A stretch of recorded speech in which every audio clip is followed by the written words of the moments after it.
सह्याद्रीनगर area आहे आणि clean बंगले असतात त्यांचे बघू शकता असे. आणि अशा ठिकाणी सुद्धा साप येतात. असे गार्डन वगैरे केलं जातं आहे.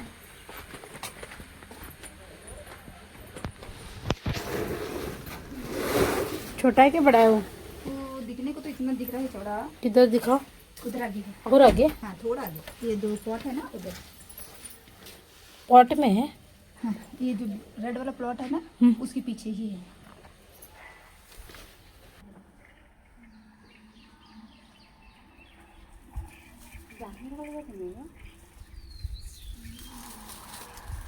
इधर आओ. इधर आओ. आप आओ चलिए.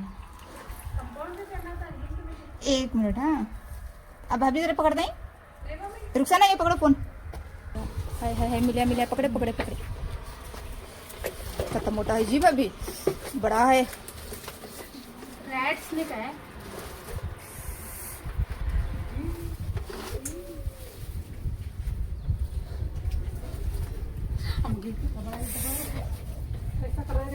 ती उधर नीचे पकड़ो जी. नीचे इधर. नाही लो जी. धामण साप आहे. रॅट स्नेक कसं पळालाय पण बघू शकता. चावू शकतोय. अडचणीची जागा आहे फार. आणि इथे कुंड्या वगैरे ठेवल्या त्यांनी. त्याच्यामध्ये हा साप गेला होता.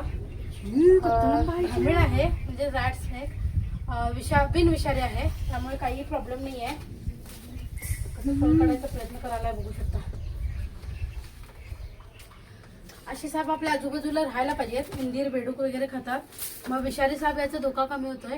आम्ही सतत सारखं सांगतो व्हिडिओमधून पण लोक घाबरतात. इथं क्लीन एरिया आहे यांचा पण असा एरिया आहे की इथं भरपूर साप आहेत. तशा ठिकाणी कन्स्ट्रक्शन करून घरं वगैरे बांधली की मग साप असे येणारच आपल्या आजूबाजूला. आणि आता उन्हाळा आहे पण पावसाचं थोडं वातावरण झालंय. थोडंसं जरी क्लायमेट चेंज झालं तर साप असे बाहेर पडतात. धामण आहे बघू शकता किती मोठा आहे. कसा अटॅक करायला वरती नुसता यायला. ठीक आहे आपण ह्याला आता बंद करूया.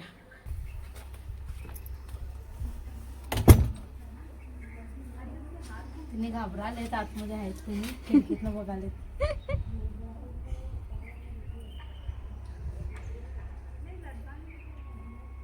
अशा पद्धतीने आतमध्ये गेला. हा सापाची ही खासियत आहे की असं आवळून धरतोय. पण लोक म्हणतात की असं आवळून गाई म्हशीच्या पायाला आवळून तो दूध पिते म्हणून. तसं काय नसतंय मित्रांनो. आवळल्यानंतर किती केवढ्यात लगेच क्षणार्धात सोडला सुद्धा तुम्ही बघितला. ठीक आहे. आवडला व्हिडिओ जरूर लाईक करा शेअर करा. धन्यवाद.